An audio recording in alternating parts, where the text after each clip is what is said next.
Morning guys, and welcome to my vlog. And ngayon, so kagigising lang natin.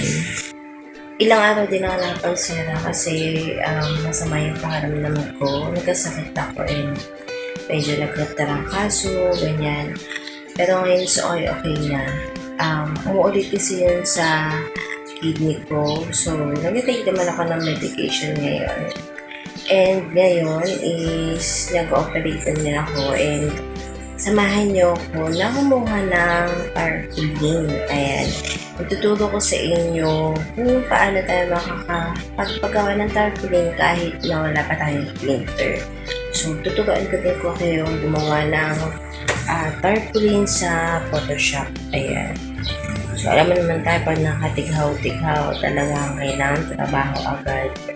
Kasi nainip na rin ako and ayan, marami na rin mga project. So, ayun silang maipon tapos mangarap ako. Kaya kahit paano pinipilit na din naman na gumagawa. Ayan.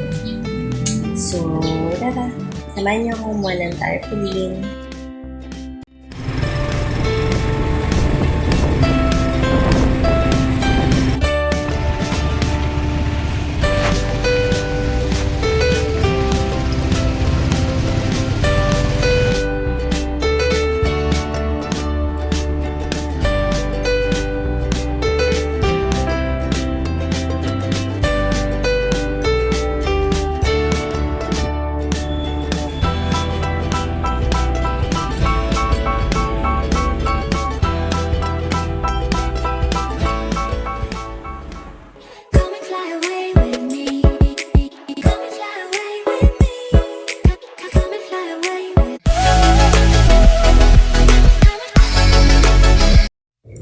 And so, mag-open po tayo ng Photoshop.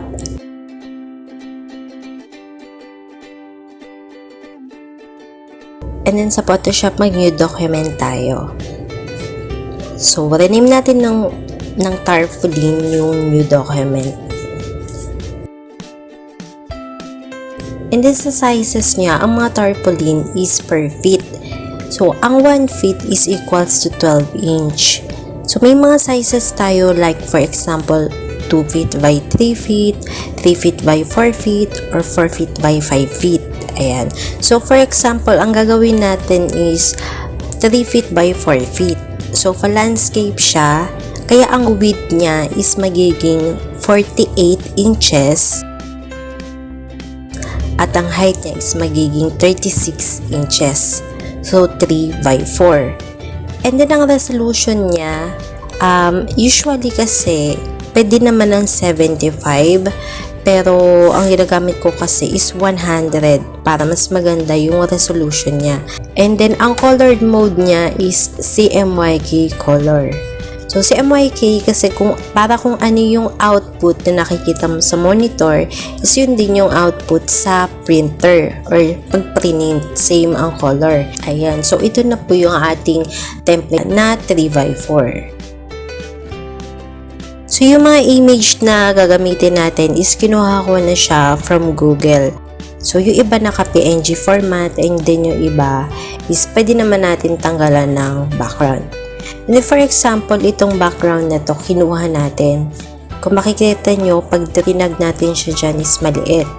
And then, pag in-stretch natin siya, tignan natin para maging background. Pero, bago nyo siya i-stretch, gusto ko lang sabihin na para hindi siya ma-deform, yung mga image o kaya yung mga object na in-resize natin, pag click natin yung layer, click din natin yung shape. So, para pag nire-resize or ini-stretch natin, hindi siya ma-deform. Same lang yung magiging pagka-square niya o kaya pagka-circle. So, itong background na ito, tignan mo, medyo pixelated siya. Medyo blurred siya kasi maliit lang yung file niya. So, pag kukuha tayo sa Google ng mga background, lalo na sa mga Tarpaulin na malalaki kasi siya, pag print, so mas maganda yung mas malinaw na images. So, pag kukuha kayo sa Google, is lagay nyo sa settings and click nyo yung size na large. So, para makikita nyo dun yung mga malalaking images na pwede nyo pagpilian. Yan. For example lang po ito ha. Kukunin lang po natin for sample. Ang makikita nyo sa kanya is naka 1,000 by 1,000. So, malaki to.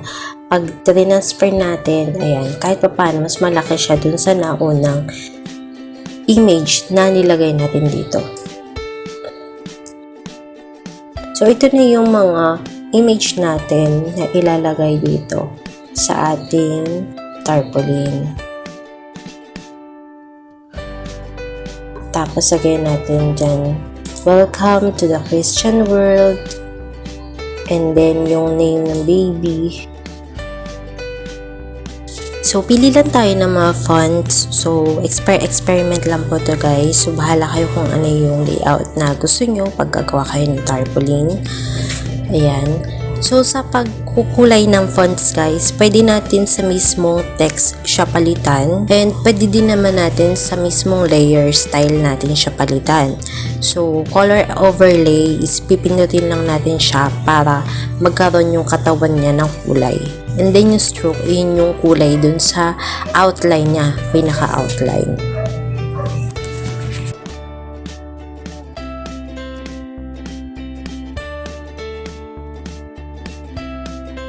Ayan guys, so ito guys yung image na sinasabi ko na kung gusto natin tanggalan ng background. So, usually ginagamit ko is magic wand tool. Tapos, yung tolerance niya is tatansyahin nyo siya kung paglinik mo yung mga background niya is lahat matatanggal o kasama yung ibang part ng image. So, ang gagawin nyo lang dyan is i-adjust yung tolerance niya. Pero usually, pag nagka-crop talaga ako ng mano-mano and gusto ko talaga malinis, ang ginagamit ko is yung pen tool. So, yan yung ginagamit ko para mag-crop ng mano-mano malinis. And gagawa din po ako ng videos para sa mga pagka-crop ng background using pen tools.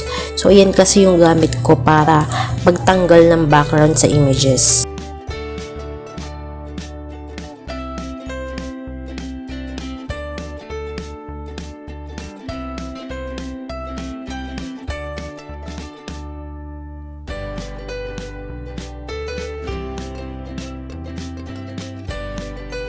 Yan. So, ito na po yung ating design ng tarpaulin.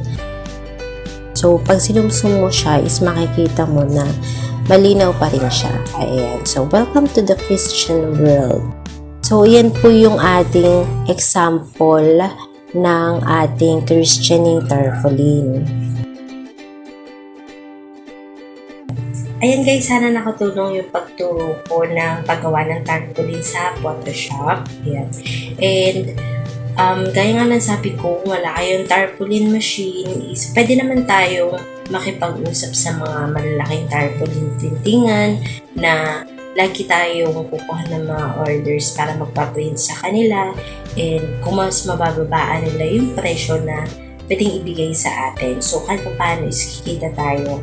Pero syempre, kailangan nyo din makipag-usap sa mga customer bago nyo gawin yung tarpaulin nila na kung okay lang naman sa kanila na 2 to 3 days, ganyan. Kasi mag-iipon pa kayo ng mga tarpaulin na dadalhin nyo dun sa printingan. Kasi syempre, sayang yung, for example, malayo yung tarpaulin printingan.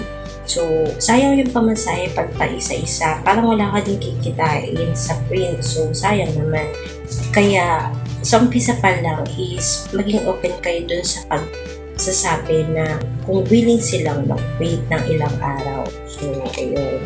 So, yun guys. So, thank you for watching and thank you sa pagsama sa akin.